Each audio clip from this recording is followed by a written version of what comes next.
eh Berdasarkan yang dibaca ya, maksudnya akhirnya nggak mengalami secara langsung mungkin ya, tapi kalau berdasarkan literasi-literasi yang saya baca, itu keadaan pribumi Indonesia sebenarnya lagi biasa-biasa aja ya, lagi makmur-makmur aja, karena di bawah pemerintahan Belanda itu tuh semua sektor ekonomi atau kemasyarakatan pribumi saat itu tuh terjamin gitu loh, karena uh, kolonialisme Belanda tuh lebih mengedepankan kemanusiawiannya gitu loh, ketimbang Jepang yang sebenarnya lebih mm, memperburuk, bukan lebih memperburuk, dia dia membuat pribumi tersengsara tuh justru di pemerintahan Jepang gitu loh, karena uh, ada Romusha, dan itu terkenal dengan sistem perbudakan yang paling kejam gitu di masa kolonialisme Jepang ya, pada saat penjajahan waktu itu. Jadi aku rasa Jepang cukup membuat traumatis masyarakat Indonesia pada saat itu ya, begitu datang ya, karena dia mengambil alih sektor ekonomi, politik yang pengen dikuasai gitu loh. Kalau Belanda tuh masih dia sharing bentuknya.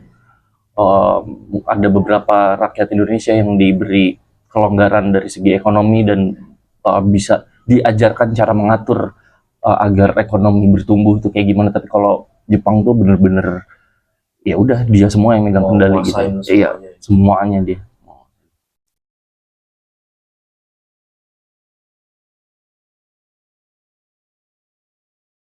uh, Balik lagi pokoknya semua hal yang aku ucapkan di wawancara ini berdasarkan literasi yang aku baca aja ya. Pada waktu itu pangan jelas susah. Tapi sebenarnya gini, Jepang tuh baik ke pribumi yang nggak anti Jepang, artinya yang mau di kerjasama lah. Susah-susah gampang sih ya sebenarnya ya, karena balik lagi itu ke masa Jepang tuh semua muanya tuh dari semua sektor, segala lini, militer, pangan, ekonomi, perdagangan itu dikuasain sama Jepang gitu loh. Dan sedikit pun menolak aturan dari Jepang ya, ya udah habis. Jadi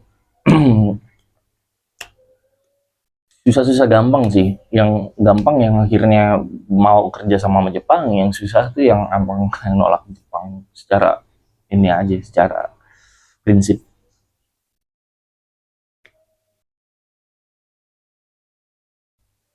Zaman Jepang. Pas zaman Jepang. Karena uh, ya gitu, masyarakat yang nggak punya kekuasaan mendekati Jepang, ya udah wassalam. Itu dibiarin dibiarin aja, mau kelaparan udah amat gitu. Makanya ada itu yang Romusha itu kan, dia salah satu bentuk kerja paksa paling kejam di dunia bahkan, karena memang ya udah bukan melihat pekerja itu sebagai manusia lagi. Balik lagi kalau misalnya di pada masa Belanda itu dibayar, Rodi itu dibayar, diberi upah untuk rakyatnya yang bekerja. Cuma kan memang ada tangan ketiga gitu yang ngambil upah rakyat Indonesia gitu deh, yang mana itu orang Indonesia sendiri sebenarnya. Udah kalau dari Belanda mah turun, tapi kalau di Jepang tuh bener-bener udah nggak mikirin itu.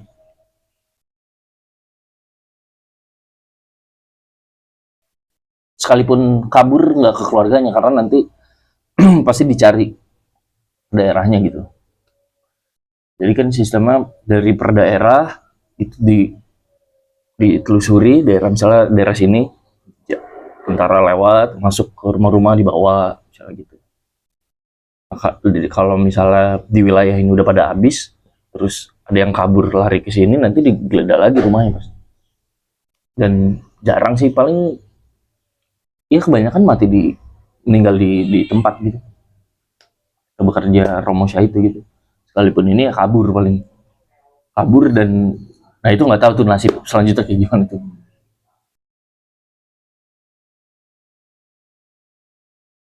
Saya sebenarnya diajarin cara bikin infrastruktur yang bagus, yang awet. Kan Belanda. Belanda. Peninggalan Jepang tuh benteng dia. Dia nggak pernah untuk rakyat gitu kan. Kalau Belanda kayak rumah-rumah gitu-gitu kan rumah Belanda segala macem. Tapi kalau Jepang tuh goa, benteng. Dia lebih pertahanan buat si Jepangnya gitu kan, bukan bukan untuk si masyarakatnya gitu. Kayak rumah-rumah Belanda banyak banget kan yang ada tuh karena emang orang Indonesia diajarin bangun rumah kayak gitu gitu. Gimana kuat, kokoh, terus adem, terus nggak ada plafon, dia langsung atap jadi sirkulasi udaranya dingin gitu kalau di cuaca tropis kayak Indonesia gitu-gitu. Sebenarnya lebih pengen kerja sama Belanda tuh pengen kerja sama ini doang, pendapatan rempah belum.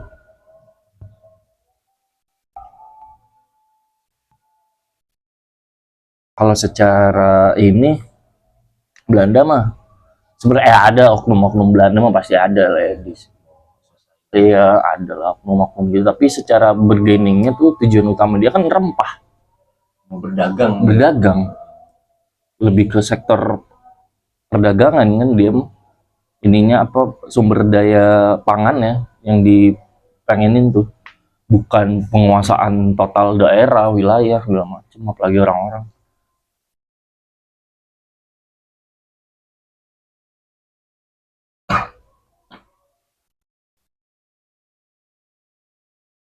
Cuma emang banyak dipelintir sih sejarah Indonesia mah. yang nggak asli ya, bukan kenyataannya malah dibelok-belok. Tapi kalau yang Jepang nggak dibelok-belokin itu, yang Belanda yang belok-belokin. Yang katanya ada Rodi, apaan? Kagak Rodi itu. Sukarela orang dibayar. Cuman korupsi aja.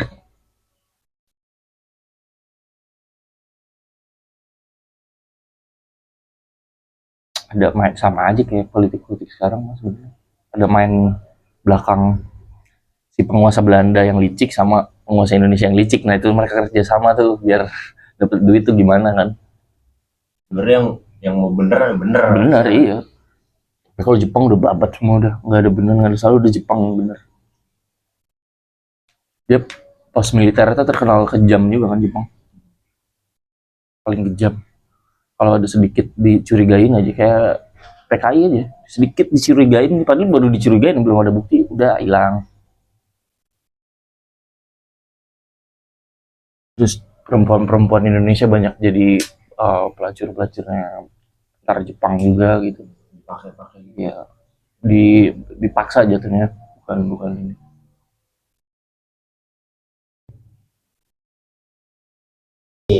Waktu Jepang dulu keadaan hidup orang-orang tuh gimana Mbak? Keadaan hidup orang-orang ya Orang-orang di desa atau di kota gitu. ya biasa aja, cuman ya gitu. Kalau ini di kampung suruh pada bikin lubang, suka suka ada pesawat ngebom gitu. Dulu lagi pertama ngebom itu di apa tuh, Pinang minyak kelapa. Terus bareng udah 2 tahun di situ, terus diusir kan ada Presiden Soekarno kayaknya dulu, IR Soekarno, terus diusir Penduduk-penduduknya di situ. penduduk Jepang diusir. Oh, penduduk Jepangnya. Iya, penduduk Jepang yang datang dari Jepang ke Indonesia tuh diusir. Iya. Terus soalnya di Hiroshima udah dibom sama orang mana tahu, Amerika apa sama orang apa. Terus yang orang-orang disuruh kerja paksa itu gimana, Mas? Oh, kerja paksa itu iya, pemuda-pemudanya ada di suruh kerja, ngapain ya? suruh ikut dia, ngapain tahu, lupa aku. Anak-anak muda yang masih pada muda-muda, kakak saya sih soalnya kerja dulu di itu, jadi nggak ikut itu, termusa. Pengusaha ya. Iya. Terus kalau makanan gitu gimana, Mbak? Dibatasin atau makanan makanan sih biasa aja kayaknya, orang-orang kampung kan pada, oh makan apa sih itu. makan hasil bumi aja gitu atau gimana? Iya, malah itu banyak kutu Jepang, kutu di baju-baju tuh banyak kutunya, kutu kayak kutu di rambut cuman putih-putih, adanya di pakaian kutu. Itu dari Jepang itu. Iya, tahu tuh kalau itu ada nyedip-nyedip di baju, ntar bertelur di situ. Di kutunya kayak kutu rambut cuman putih gede-gede, adanya di pakaian. Terus hasil buminya orang Indonesia itu dibawa ke Jepang atau enggak? Oh, enggak, dipotong dalam satu ubin,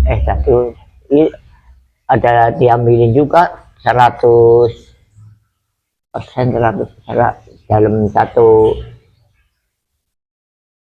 tanah itu luas. Kalau dapat apa tuh padi 10 kintal, dia ngambil 1 kintal gitu. Jadi 10% dari hasilnya itu. Iya. Hidup zaman Jepang lebih susah dibandingkan sebelum Jepang masuk atau sesudah Jepang masuk? Ya,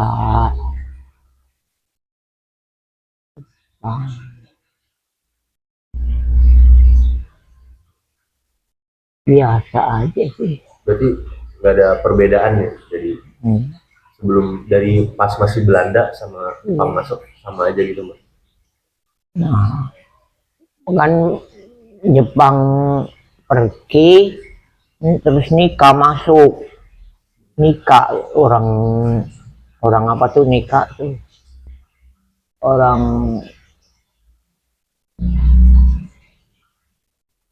nikah masuk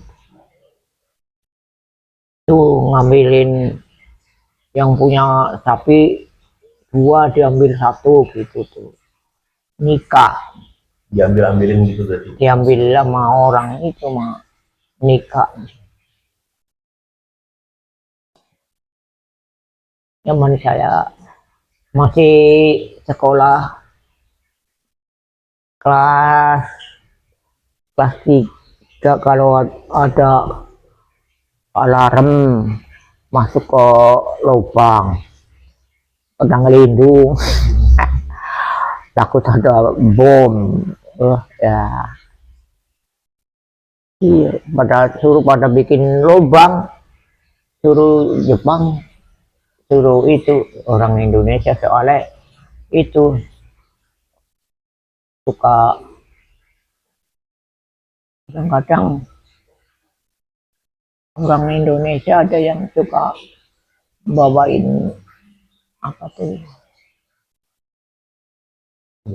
pistol apa tuh, Senapan gitu ya. senapan, tadi buangin di depan rumahmu, buat di kolong-kolong aja, jadi dia nggak bawa, soalnya nanti itu lagi zaman nikah. Terus tentara-tentara Jepang tuh jahat-jahat gak sih Mbak sama pribumi gitu? Tentara Jepang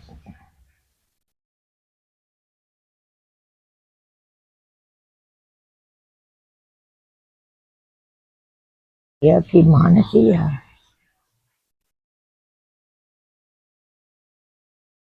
ya nggak jahat sih, cuman kita kalau pagi kan sekolah jam jam 7 terus ke lapangan senam, kita olahraga sampai jam 8,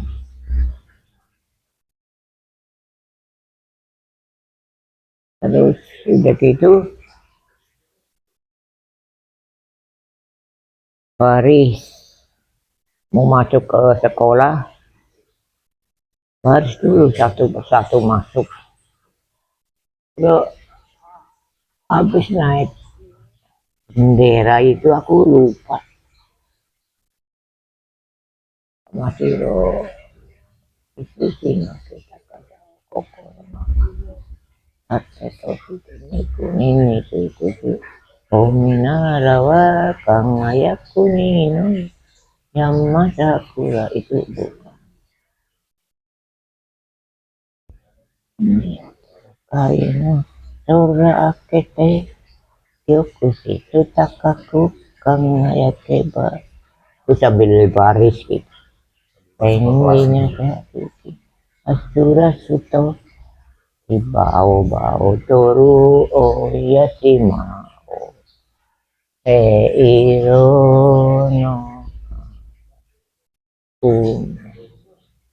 sambil baris, jadi muter-muter keliling keliling kan di depan sekolahan itu lapangan alun-alun besar, muter sambil itu sambil nyanyi. Itu dijagain sama tentara-tentaranya atau gimana Mbak? Pas lagi muter-muter di lapangannya. Ya enggak sih, Jadi dibiarin aja gitu. jadi sama guru-guru kita kan ininya sender pakai ininya di lapangan olahraga ada ininya di atas radionya tuh, jadi apa tuh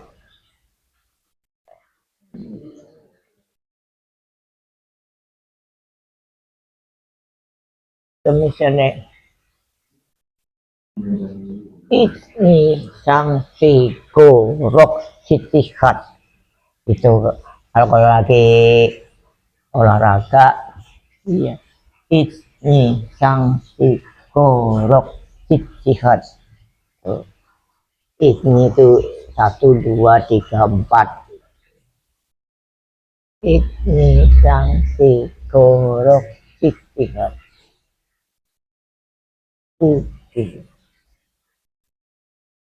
Satu lagi Mbak, hal paling apa yang Mbah inget dari zaman Jepang itu?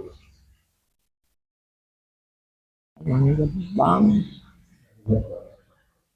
Yang bener-bener keinget sampai sekarang gitu. Ada.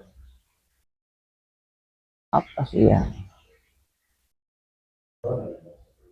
Masih dulu lagi di Kebumen di bom ya, kita ada ngungsi, kita ngungsi ke apa tuh, ke gunung-gunung ke gua ngungsi mana sama ini sama ibu mama saya kan lagi kerja ini motong sapi apa kebo buat tuh makan tentara-tentara kita juga. ke tentara sono dikirim ke, kan sebelah rumah Mbah itu lurah, itu dikirim situ ke tentara-tentara kita. Waktu itu mamahnya Mbah ngasih makan buat tentara yang Tentara kita, tentara tentara Indonesia, Indonesia. hidup di samping rumah dikirim, kan motong sapi tiap hari. Jadi Mbah yang ini netel-netelin, orang Mbah emang dulunya tukang ikan, ikan yang pesen ke orang muhajat. Mbah buat ini buat Mbah sendiri, bukan orang tentara.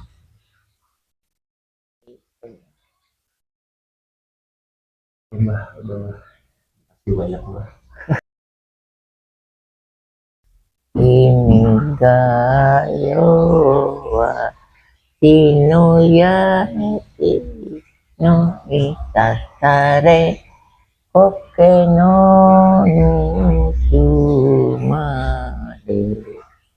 niyo tokai no tora kakete kyokushi sutakaku kangaya keba tengi no saiki asura suto bau bau toru oh Yashimao. Jadi di Yashima udah dibom sama orang Amerika apa tuh, apa orang apa, jadi makanya terus pada diusir tuh, orang Jepangnya udah suruh pada pulang ke tempatnya.